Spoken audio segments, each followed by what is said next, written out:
Hello and welcome. Silrace here with Civilization 6 Let's Play. This is the intro video where I talk about a few things and set up the game. Actual gameplay begins in the next video, so if you are here to watch gameplay, move on to the next video in this particular Let's Play series. So, that out of the way, let's talk about a couple things. Firstly, I have music volume down 0, because I don't wanna be hit by random copyright strike whatever things for these videos. So, music is gone. So, if you're watching this for Civilization music, well, I am sorry to disappoint you. Speech volume is up though, because I wanna be hearing and let everybody else hear Sean Bean talk about things. Alright? Nothing really else here to talk about, so let's go on to creating the game. That's what this video is mostly about, the whole introduction, before I get to the actual gameplay. So, create game. Advanced it up because I don't want to play around with just those, I want all the options. First things first, settler difficulty, easiest difficulty. If you want to hear the big rambling reasons for that, go watch my channel information video, channel info video. It is in its own playlist on my channel's playlist, well, list of playlists. That sounds weird, but anyway, it's there in its one single video, which explains exactly why I'm doing it this way. To give you a very short condensed version, there is this stigma if you play below highest difficulty settings on various games, and I am trying to combat that stigma. You can absolutely enjoy games even on their easiest difficulty. And so I'm going to try to show that off with Civilization here as well, and enjoy myself with this. Map size, huge. Thank you. Biggest possible map size. Now, the rest of this stuff, I think I am going to leave all of this stuff on standard. Just to, give you the average experience. But there are some interesting things here, like making more tundra and snow and less desert tiles. It could be curious to do. I plan to try that out with another civilization at some point. No turn limit, thank you. Leave barbarians on. Leave barbarians and tribal villages on. I did play a very short, like 15 turns or whatever of this particular thing. To get used to the UI, figure out what does what in the UI section and so forth. And I also promptly turned off all the help. It has been a while since I played Civilization 5, so this is a learning experience. I wanna see, for myself, screw up and learn from that. Start era, yep, ancient era, game speed. I do prefer usually prolonged games when it comes to Civ games.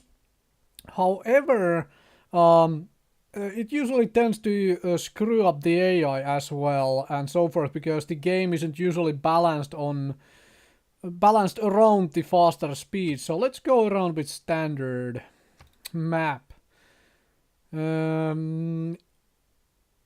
Inland Sea, that could be interesting. Pangaea, obviously the multiplayer map of choice, essentially.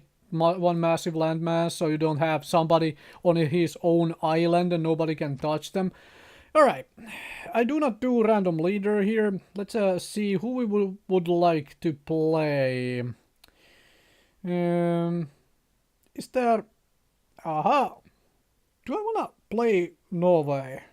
I went through this list earlier just to had a brief look on who has what. I don't exactly know how good any of these bonuses are yet. This is not really blind. I have played Civilization before. I have played Civ 4 and previous games as well, and Civ 5. But there are some things which have changed. Some leaders are different. Like, I noticed that Greece has 2 leaders. Greece has Pericles and Gorgo, but nobody else has 2 leaders at this point. And no, also, I did not pre-order this game, so I do not have Aztecs around here for the time being. I was seriously considering Tomiris because those bonuses seem really, really, really strong. Like, a second free light cavalry or her own whatever Saka horse archer each time you train a light cavalry or a horse archer. That seems really, really, really strong. Wow. But I have no idea. Also, speaking of ideas, there is now a religious thing here. As in religious victory is now an actual proper victory condition and everything. So, I don't know how strong that is either. You know what? Speaking of religion, I think we are gonna go with Norway here. Because everybody deserves some Odin in their lives, right? Yeah, let's go spread the word of Odin. I wanna play around a little bit with the religions. I have no idea how they work in this game. I have no idea how faith works here. So let's go deliver the word of Odin with the axes and, you know, maybe some kind of a missionary zealot thing. Sounds reasonable. Everything else correct? We're gonna have a whole lot of civilizations. This map thing. I think we're gonna take continents. A couple large continents, so maybe I can do a little bit of naval stuff because Mr. Harald has his naval stuff going around for himself. So maybe I can settle around the sea area. I actually don't know how good or bad that is either at this moment for this particular game. So, right.